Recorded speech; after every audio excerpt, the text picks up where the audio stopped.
A Section 504 plan is a plan that details the educational supports and accommodations that a student needs to receive.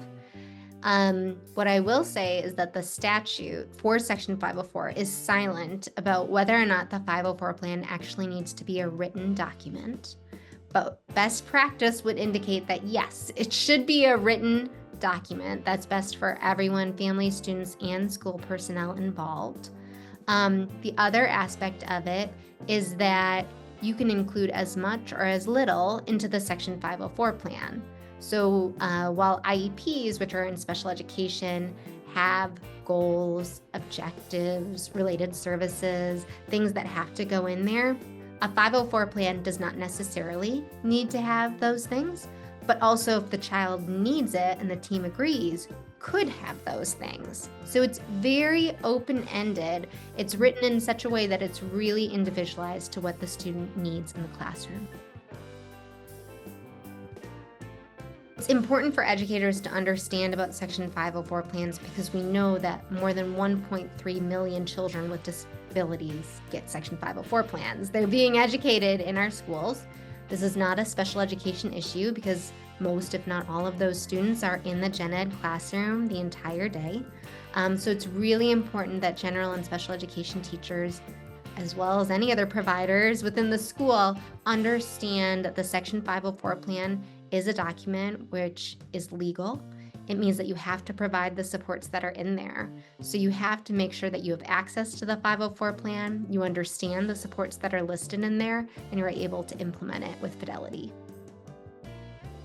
This varies by school and school district. So it may be that your principal oversees the Section 504 plan, or the assistant principal. It could be you have a designated Section 504 plan coordinator.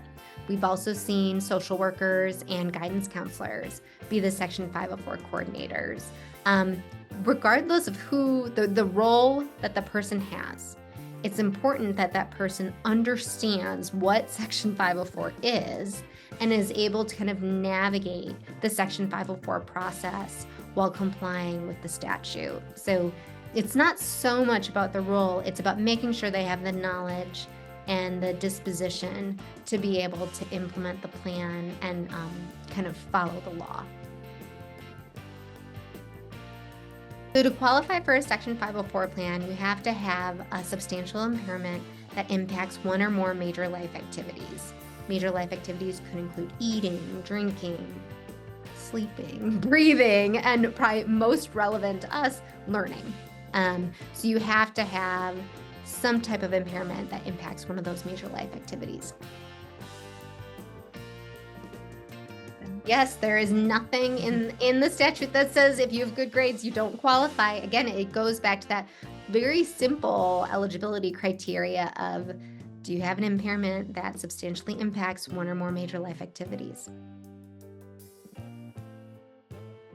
If you're concerned that a student may need a Section 504 plan, you would definitely want to talk to the administrator who's in charge of Section 504 plans. You would also likely want to talk to the family and see if they're seeing the same concerns or share the same concerns that you have. And if everyone's on the same page, you may want to start an evaluation process where you're collecting data from the student perhaps, objective data like assessment scores, grades, screenings, evaluation measures from the student's teachers, anything that can give you a really holistic, comprehensive understanding about the student's strengths, but also about their support needs and whether or not specifically they meet that eligibility criteria. Accommodations could be anything, right? It's all individualized. So let's just be clear. I'm happy to give examples, but it's really based on what the student needs.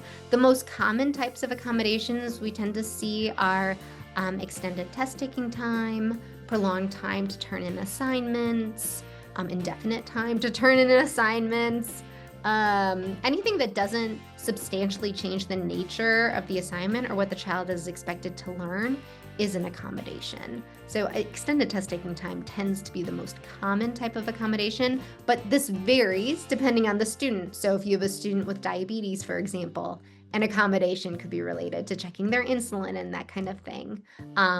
So it just depends. So in every state in the country, there's a Parent Training and Information Center, or PTI. These are federally funded centers wherein they are primarily staffed by families of students with disabilities. They offer free information and referral, free trainings about Section 504 and special education, and free individualized assistance. While they're geared more for families, they are able to be attended by anyone. And so they are commonly attended by teachers who just want to learn more about rights under Section 504. That is where I would start, is looking up your state's Parent Training and Information Center, reaching out to them and seeing what workshops they have to offer.